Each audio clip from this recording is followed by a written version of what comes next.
heal my shame, I need to feel it and feel through it and learn about it. Welcome to The Art of Accomplishment, where we explore how deepening connection with ourselves and others leads to creating the life we want with enjoyment and ease. Hey everyone, today's episode is a coaching session between Joe and an anonymous listener of our podcast. The session begins with our guest expressing a sincere desire to show up more fully in life despite fears of offending the people around him. Let's dive in and see where this goes. Yeah, tell me what's happening. What do you want to work on? What's going on? Look at that smile. Look at that smile.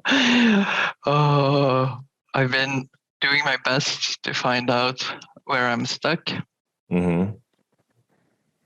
And what I'm landed on is this being myself.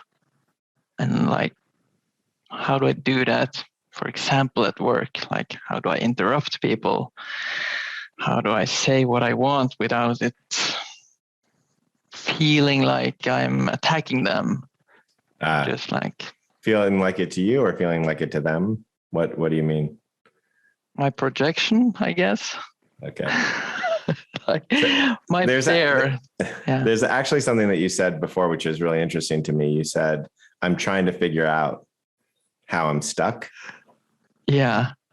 What makes it not obvious? What makes you need to figure that out? Because I was feeling like I was doing great. I'm in a good place now, a good process. Things are moving and I'm working with Joe. Okay, let's find a stuck place. And I can't just say everything is going well. So then what makes you not be able to say that? This is great. Oh yeah. What makes because I have to deliver quality.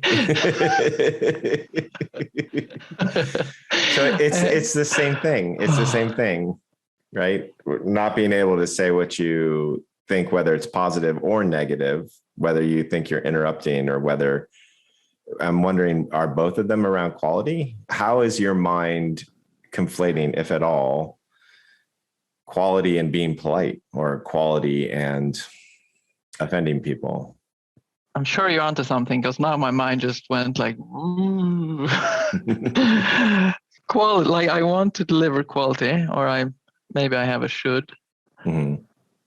And then there's this, I want to be myself. Yeah. So what makes you think that who you are isn't quality? I have this belief that people can't handle me.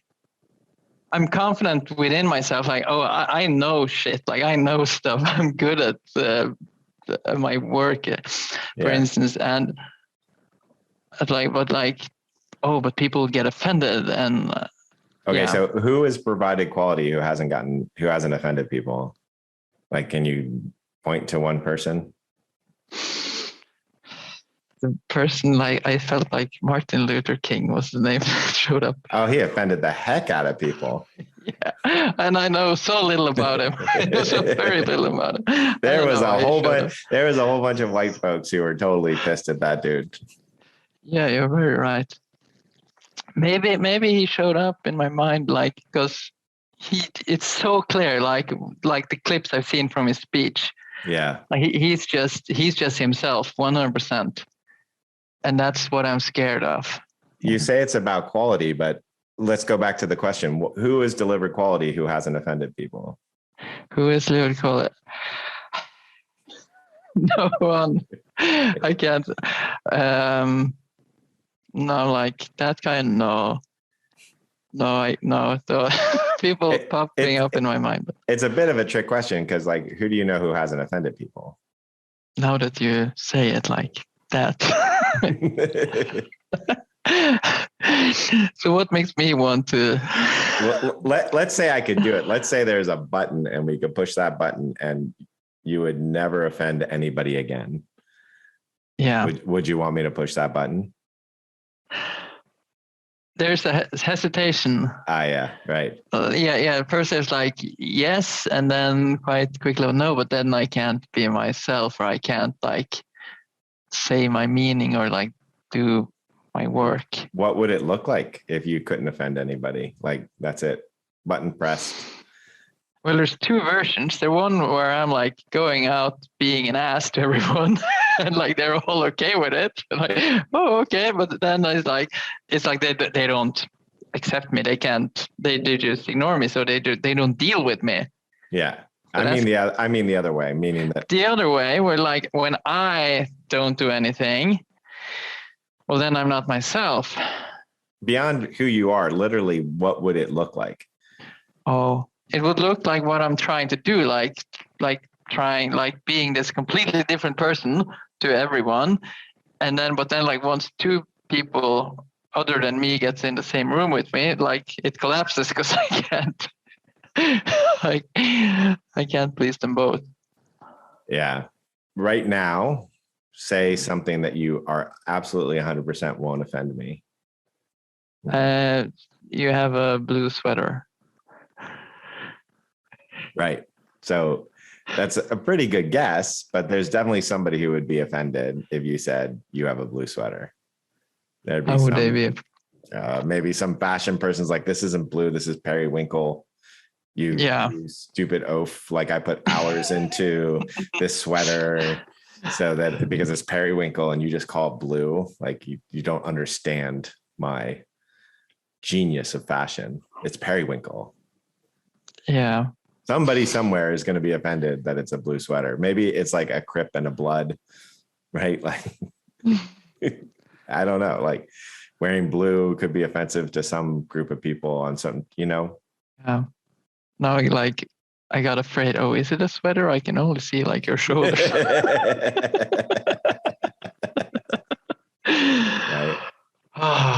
I just don't even know how it would look, because you would have to be able to read everybody's mind and know exactly what they wanted to say and never say anything besides that, or say exactly what they wanted you to say, and you could never say anything besides that.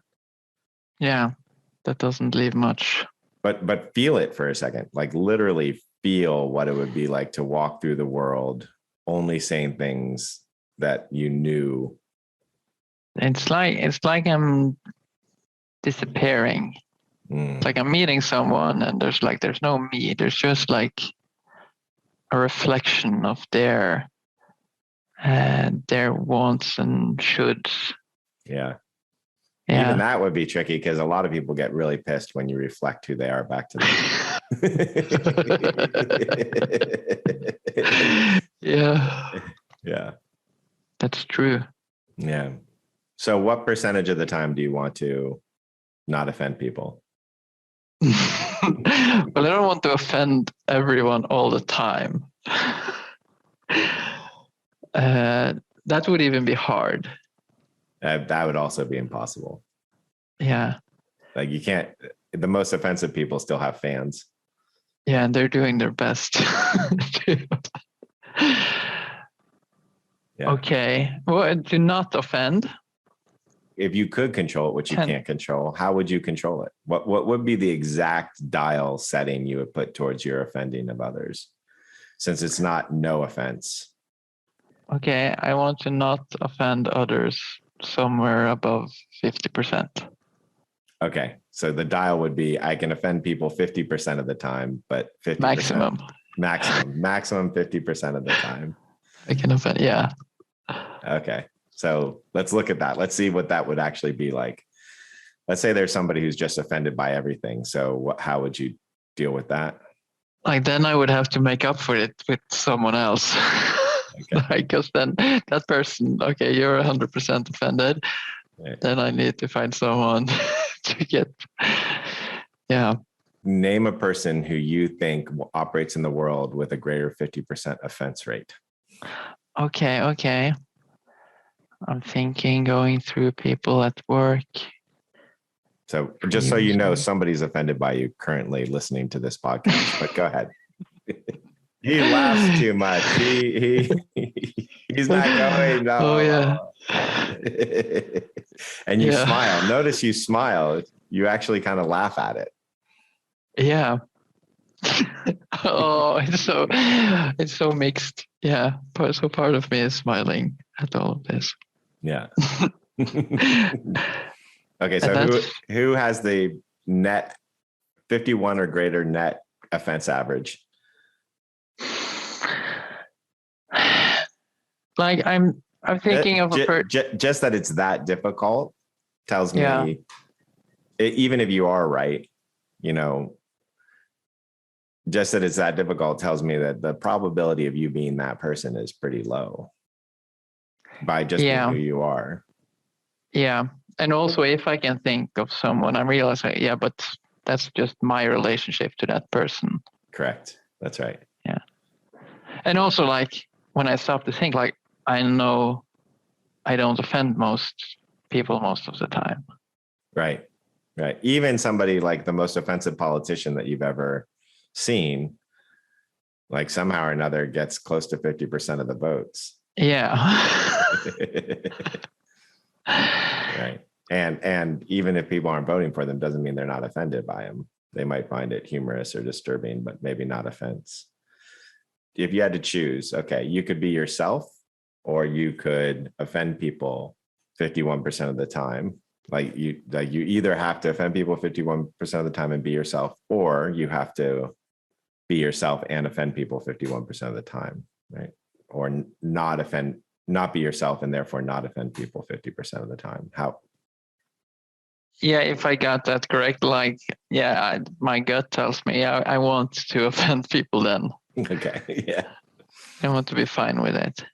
Yeah. And I want to do it in a way. How are you not fine with it now? You're offending people now, all the time, daily.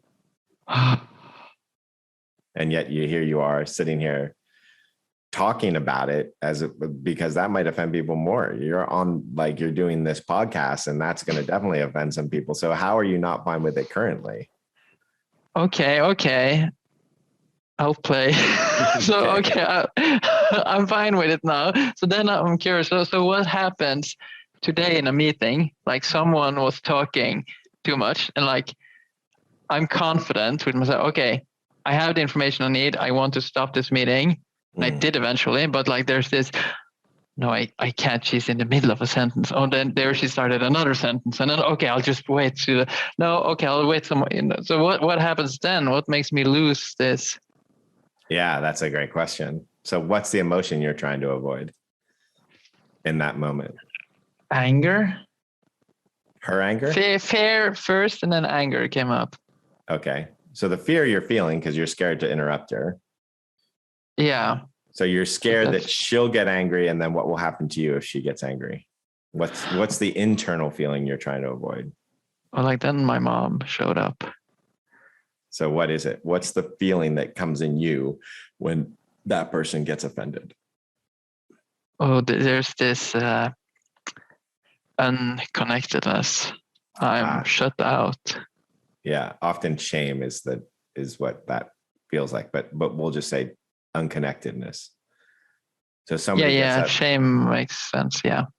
With humans, shame is basically the feeling you get with disconnection often.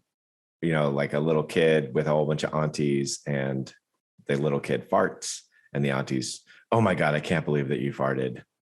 That kid's going to feel shame because that disconnection. But if all the aunties laugh and be like, oh, you little tutor, then they'll probably fart again. They don't feel shame. Yeah. So it's this pulling away, this disconnection. So that's the feeling. You don't want to feel shame. So let's verify this. If I could snap my fingers and you couldn't feel shame when people got angry at you for being rude or whatever. Yeah, problem solved. Okay. Right. Yeah. That feels very true. Yeah. Yeah. So what's so uncomfortable about shame? What's wrong with it? It's like the manifestation of unconnectedness, of being alone. Can we experiment with it? Yeah. Your microphone is like blowing out and this podcast isn't going to be usable. And like, you're wasting my time. You're wasting my time. So don't disconnect from yourself for a moment. There's sadness. Yeah. First I smiled and laughed, and then there's like this emptiness and sadness. Yeah. So what happens if you just say that to me? I know you are, but as if we're in a real conversation. Not this isn't real, but if we were in a like more normal conversation, if you're like, oh wow, it makes me sad that we're disconnected right now. I'm starting to feel disconnected, and that makes me sad. Yeah. Well, don't blame me for that. Don't blame me that we're disconnected. It's your microphone. I'm fighting the impulse to say I'm sorry. Great. Well, first of all, let's try that. Let's try saying you're sorry, but that doesn't mean to buy into the shame. I'm sorry. Yeah, I'm sorry. There's a different kind of sorry there. Yeah, I can feel it. Yeah. I'm sorry about it. Yeah. I'm sorry that my microphone's busted. Yeah, it's like, oh, I'm sorry that you hurt yourself. It's not like I've done anything wrong. Yeah. It's like I'm sad about the situation. Yeah. Too. Yeah. Okay, so let's try it again. Don't blame me that you're sad. It's your microphone. I'm not the one who bought your microphone and said it was fine. I'm sorry that my microphone is busted. I'm not sure how we can fix it right now. I just can't believe this. You've wasted my time. We should just end this thing right now. Just end it. There's like this wall coming or bubble or like pressure from my body. So the only thing that's happening right now that's different than normal is that you're actually going into the emotional state instead of normally you're trying to end it off. Yeah, exactly. Right. So if you keep on going in, then you keep on being vulnerable, and then there's sadness. Yeah. So, but what's the problem? Yeah. And it's not that scary. It's not scary, or it is scary? Then it is not that scary. Yeah. Yeah. Let's try it a different way, just because a lot of people won't just get angry like that. So just say something to me that might be offensive. As true as you can make it. Yeah. Your hat is a bit off and looks weird. Sorry. It's so true. Okay. It's so perfect. Yeah, it is so weird. So, okay, do it again. I have to be in character. Go ahead, say it again. Okay. Joe, your hat is a bit off and it looks weird. Okay, fine. I gotta go. I'll see you. Yeah, there's this freeze. Mm-hmm. So be with the shame and what wants to be said. Don't go. I don't want you to go. Yeah. I don't want you to go. It's so vulnerable. Right. Yeah. Yeah. No, I'm leaving. No, like don't guilt me. No, I'm leaving. I'm sad that you're leaving. I still don't want you to leave. Right. It might even be sometimes, okay, yeah, I understand you want to leave. You might actually not want them to stay. It could happen too. Yeah. Yeah. At the other side of this, then like both options are more clear. Yeah. It seems to bring us back to that question, which is like, well, what made you have to think that there was something wrong? What made me think? You said, I've been thinking about what's wrong. And you said finding where I'm stuck. Yeah. It's an interesting thing. Like, in a weird way, what you're doing right now is assuming that there's nothing wrong what's happening in your system for you to get to the place that you're getting to right now. Mm. They get upset and you're like, oh, there's nothing wrong with this. There's nothing wrong with the emotional place that I'm in. Mm. How do I want to react? Yeah. It's the other side of the offense story too, which is if you never offend anybody, you can never really build trust. If I never offend anybody, I can never really build trust. Think about the least offensive person you know. Oh yeah. I'm like, where's your boundaries? Where's? Yeah. Yeah. Trust is built by having conflict and overcoming it together. I need to have conflict. I want to have. Oh, I want. Oh, I want to. That's a hard sentence. I want to say it. I want to have conflict. I don't want to get over it. I want to really make sure that last part of the sentence is there. I want to have conflict and learn how to overcome it. Yeah. So people can trust me. Yeah. And I can trust myself. I'm looking at your face. You're like, oh, wait, that's a different reality.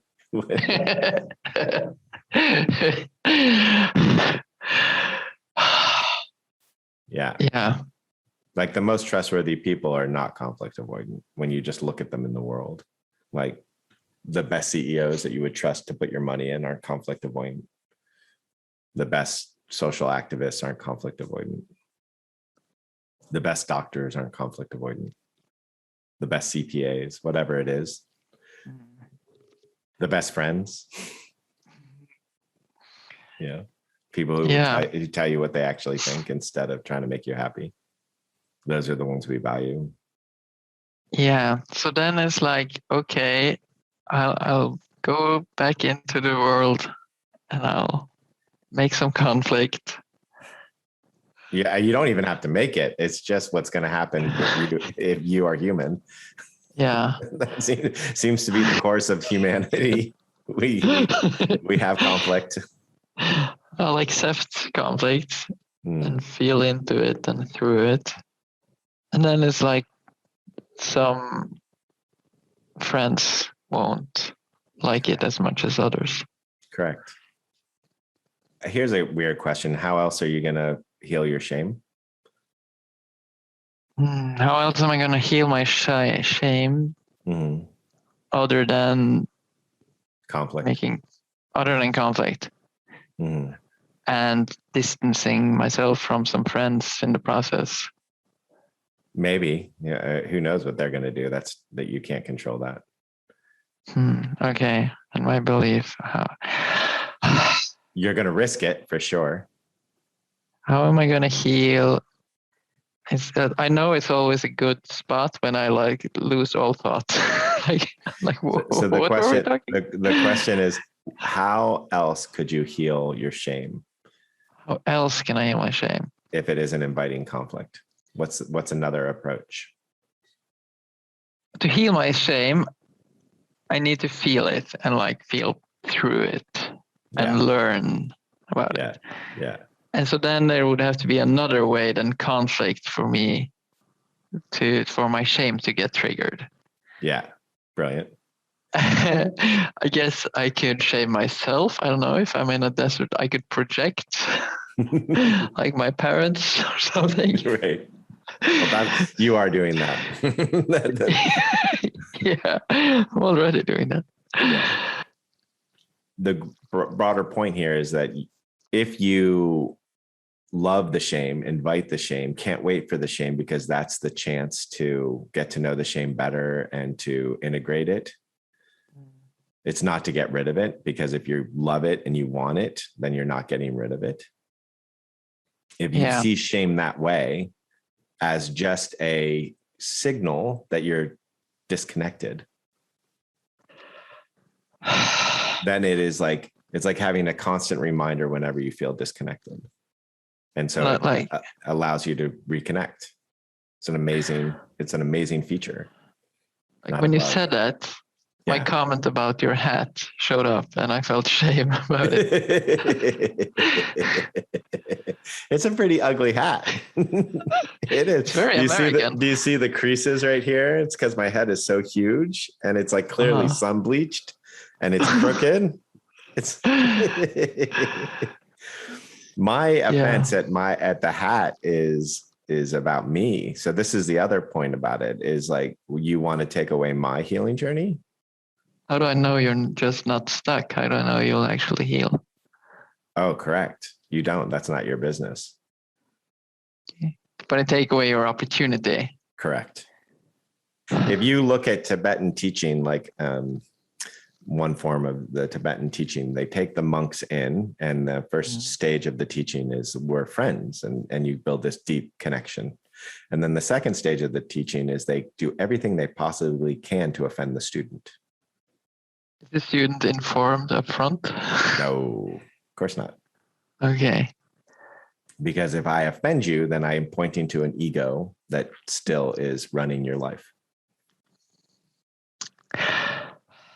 Yeah. Now, granted, that's a consensual agreement to some degree. Like, you're there for the teaching, and you trust the teacher to teach you the way that. And at the same time, there's truth to it in every aspect of this, right? That if you are constantly avoiding the conflict, then you are stopping the chance for people to learn. And you see this in companies all the time. The conflict avoidant leader does not have a team that is transforming, evolving, overcoming. They just sit on stagnant problems. Yes. Right. Whereas leaders who aren't conflict avoidant, say Steve Jobs would be a great example of that. Innovation all the time. Yeah. Not that I'm suggesting you have to yell at people, please. I'm not. But my point is that conflict avoidance pretty much can guarantee stagnation in an organization, and in people, and in marriages, and in. Yeah.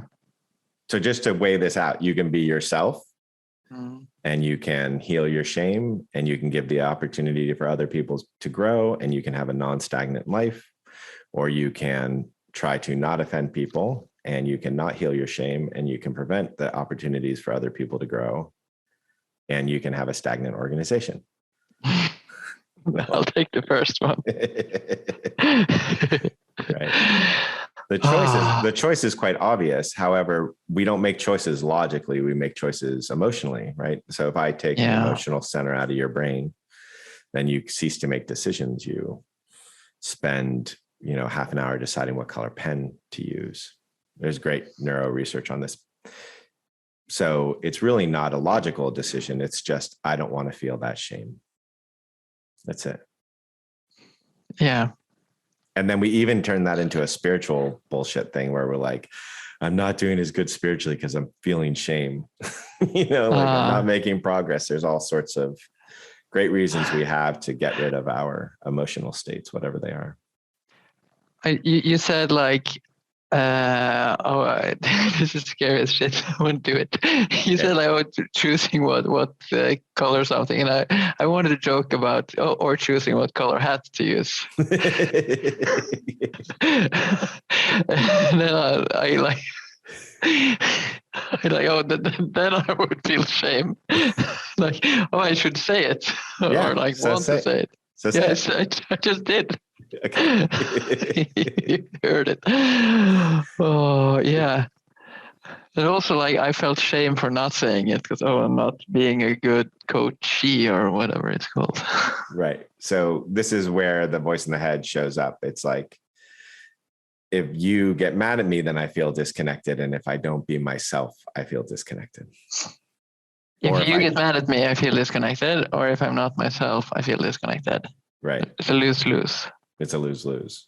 That's why the problem when you showed up was how, like, I'm not being myself. That's the problem, because that's disconnection. Yeah. And I don't know any way to heal that. I don't know any way that somebody can feel connected and not be themselves. But I definitely know lots of ways that people can feel connected even when someone's raging at them. Yeah. Or being conflict avoidant, or being passive aggressive or whatever people's reactions are to. Your connection doesn't require anyone else.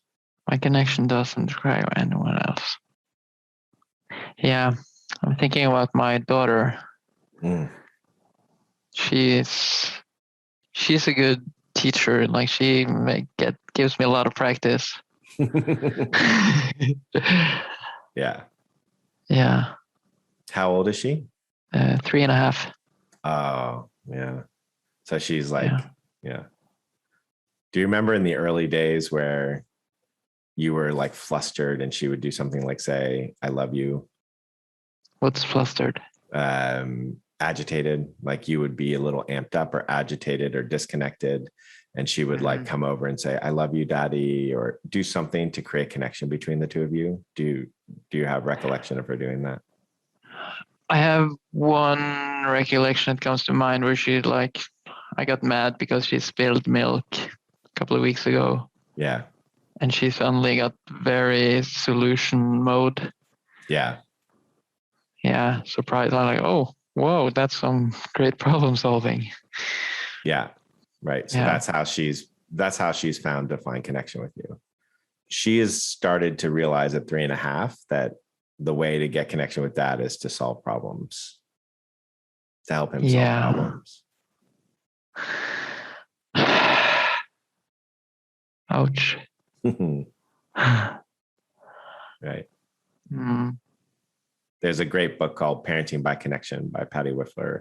It's called Listen, but it's based on parenting by connection. The whole thesis is if the kid feels connected, your whole job is to help them feel connected. And if the kid feels connected, then there's no issues. It's only when a child feels disconnected that there's a problem. And I don't think it's any different with adults. Yeah. Teams that feel connected are more, more functional. People who are more connected are more functional. When CEOs connect with themselves better, they become better CEOs. They're not acting out of fear. Yeah. So what I'm experimenting with her these days is just like connecting on an emotional level with her in her emotion and like holding the space, not just saying, that's okay, that's okay. But now I got the sense that there's also like a job for me, because she has learned from observing me that when I feel bad, I fix things. So I need to stop fixing things. You don't need to do anything. That would be. Yeah, you can just be yourself. What if that's fixing things? That's fine. Just notice what happened. Mm-hmm. You had this recognition that, oh, maybe I'm hurting my daughter. Shame occurred. Okay. And you went to fixing things by changing yourself.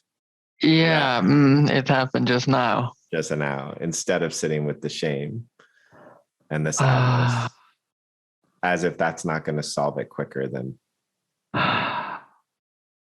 Yeah, that's like the shift inside me. It's scary, so scary. Yeah. Don't worry, you won't stop solving problems, I promise. Yeah, it's like, it's scary. I'm not really in touch with all the scariness. It's just like I realized like there's this huge wall. It's like it's almost unimaginable to just like not and just staying in the shame and vulnerability. How long do you think the shame will last? Like minutes. Okay. I'm glad I said it before my voice. Just no, but on the other hand, time doesn't exist, so it's an eternity.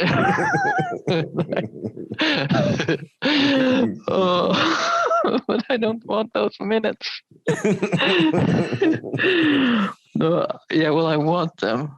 I'm not able to access them at this. It's difficult. No, there's that word again. Yeah.